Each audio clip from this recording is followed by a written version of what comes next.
অন্তর্বর্তী সরকার নিজেদের গন্তব্য নিয়ে জনগণকে স্পষ্ট ধারণা দিতে ব্যর্থ হয়েছে জানিয়ে বিএনপির স্থায়ী কমিটির সদস্য ডক্টর মঈন খান বলেন, সবকিছু সংস্কার করা এই সরকারের কাজ নয়, অতি প্রয়োজনীয় সংস্কার শেষেই নির্বাচন দিতে হবে। রাজধানীর গুলশানে মিলেনিয়াম ইউনিভার্সিটি আয়োজিত এক গোলটেবিল বৈঠকে এই কথা বলেন তিনি।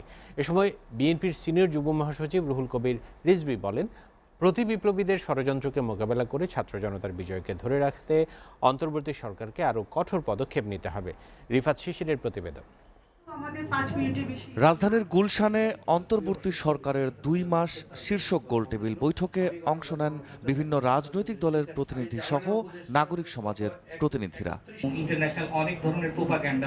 রাষ্ট্র ও নির্বাচন সংস্কার, আইন শৃঙ্খলা পরিস্থিতি সহ নিত্যপণ্যের অসহনীয় দামের বিষয় উঠে আসে আলোচনায়। কিন্তু বলছে আমাদের ৩ মাসের মধ্যে নির্বাচন দিতে হবে। বলা হচ্ছে একটা রোড ম্যাপ তৈরি করেন যাতে মানুষ আশ্বস্ত হয় যে হ্যাঁ মোটামুটি একটা সময়সীমা তারা পায়। হাসিনার আমলে কখনো ডিমের দাম ১৬০ টাকা করে পড়তে দেখি নাই, এবং যখন ১৬০ টাকা উঠতো ১ ডজন, তখন এটা মানুষ হইচই করতো। ১৮০ টাকা উঠছে, হইচই হচ্ছে না কেন? কারণটা হলো আমরা এই সরকারকে ভালোবাসি।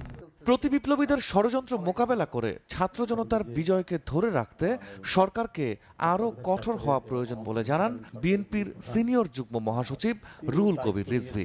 চোখে আঙ্গুল দিয়ে দেখা যাবে যে কারা কারা অপরাধ করেছেন, কারা কারা একটা দুর্বৃত্তের একটা অনতিক্রান্ত বৃত্ত তৈরি করেছেন এবং রাষ্ট্রের যে গণতান্ত্রিক বিকাশকে তারা রুদ্ধ করেছেন। এই অপরাধীদের অবশ্যই বিচার করতে হবে। পরিস্থিতি যেটা দেখছি বা এদের আচরণ যেটা দেখছি অনেকটা ঢিলে ঢালা। আলোচনায় অংশ নিয়ে বিএনপির স্থায়ী কমিটির সদস্য ডক্টর মঈন খান বলেন, সংস্কার ও নির্বাচন আয়োজনে সিদ্ধান্তহীনতায় ভুগছে সরকার।